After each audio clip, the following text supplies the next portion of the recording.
খালেদা জিয়ার শেষ বিদায়ে এক তারেক রহমান সামলেছেন ৩ চরিত্র।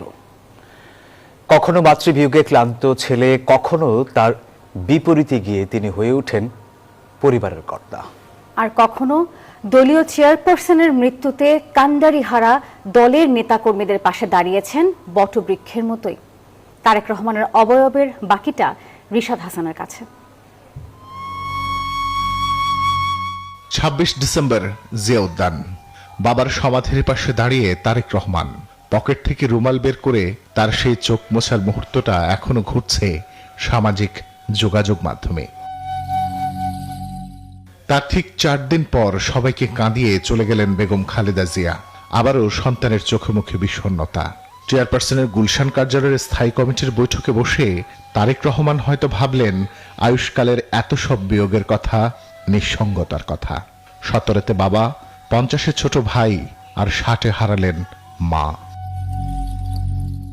তবু তারেক রহমান জানেন তিনি যতটা পরিবারের বড় সন্তান, ততটাই একজন স্বামী, একজন বাবা, তার থেকেও বেশি দেশের সবচেয়ে জনপ্রিয় রাজনৈতিক দলের প্রধান। তাই তো মায়ের কফিনের পাশে বাধ্য সন্তানের মতন করলেন কুরআন তেলাওয়াত, সামলেছেন শোক সন্তপ্ত নিজের স্ত্রী সন্তানকে। খালেদা জিয়ার বিদায় বেলায় দায়িত্বশীল সন্তানের মতন মায়ের সকল ঋণের ভার তুলে নেন নিজের কাঁধে।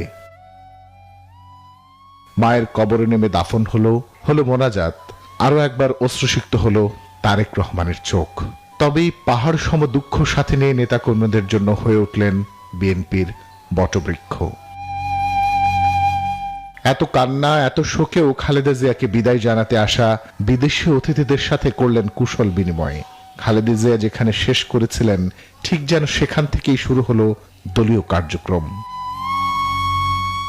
এই ঘটনার সাথে সারা দেশ দেখল একজন সন্তানের আবেগ, পরিবারের এক দায়িত্বশীল কর্তা, পাশাপাশি পেশাদারিত্বের মিশ্রণে এক অনন্য তারেক রহমান। রিশাদ হাসান, নিউজ 24, ঢাকা।